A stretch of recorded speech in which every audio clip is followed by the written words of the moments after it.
Hello, good afternoon. My name is OJ Urishebubemi Aibodian from Edo State, Sabongida One West. I'm a farmer, my profession, a full-time farmer. Yeah, I just want to give you a little bit update on what is expected to come.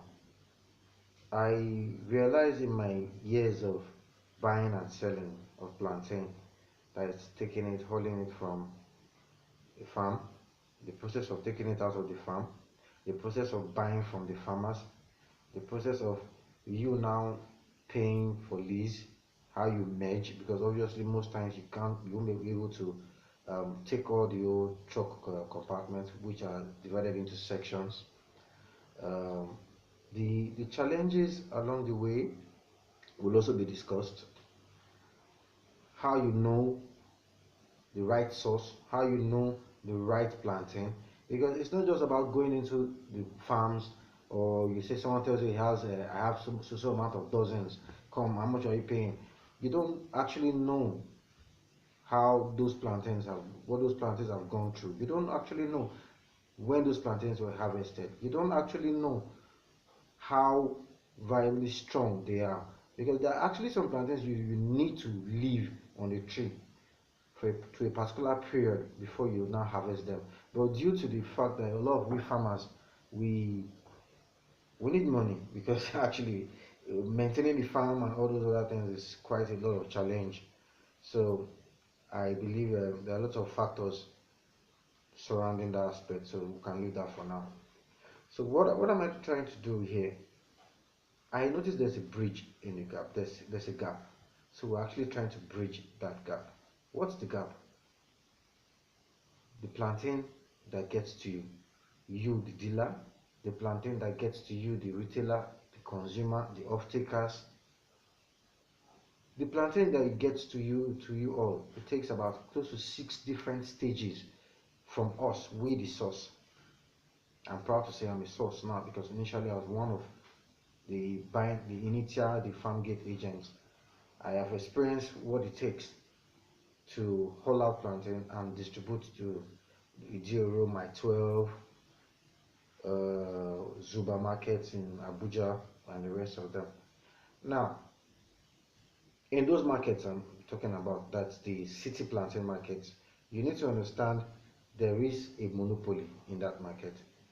No matter the amount of money you take into the market, your hands can get burnt. So you need to really understand that there is a procedure. I actually learned the hard way, lost quite a lot of money while buying and selling. At the verge of when you buy plantain from the farmer, maybe you're buying at 4,000 naira, 3,000 naira. Oh, good plantain that are looking very big, fresh, healthy at the farm before you move it out. Now, don't forget you're going to go through various logistics, that is transloading, maybe from the bike, it depends on the road leading out from the farm. There are a lot of challenges involved in the logistics aspect. Let's leave that for now.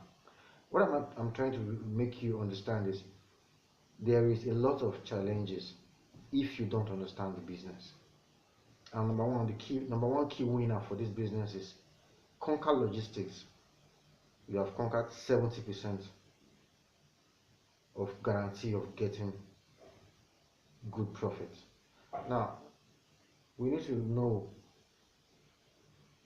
buying from the farm at 4,000, 3,000 naira, then by the time you now haul out, peradventure, maybe let me use a case study of one section of plantain which carries in a truck, which carries about 25 dozen, depending on the size, how large or how small it is. So you're entitled to one section if that's the volume of your dozens which you want to haul out to the city plantain market. Now, on one section, you are paying the driver 10,000 naira. Let me use a location, Onwa market, which is a bit closer to Benin. Now, you load from Onwa, you pay 10,000 naira to the driver, your loading charges and everything, maybe you're spending about 1,000 and 2,000, the community charges and the rest. Then on the road, the tax produce. If I put this together, I'm looking at you spending close to like 18 to 20,000 naira on logistics, and tax charges on the road before getting to the market. Now, the value of your plantain, which is 25 dozen times, let's work with 4,000 naira. Now, that amount now, you now get to the market floor. You don't need, once you get to the market floor, oh, you are good. If you have bought those plantains in a well bargained price in the village. Naturally, a lot of people say, oh yes, I have the information, I know what it takes, I know the olobe I have in Ijioro has told me that the plantain is going for this. This is the value of the plantains. Oh, sorry, Nepal just did their stuff. So let me get up. So you need to understand that the volume of plantains actually depends on your capability. The higher you take, the better it is.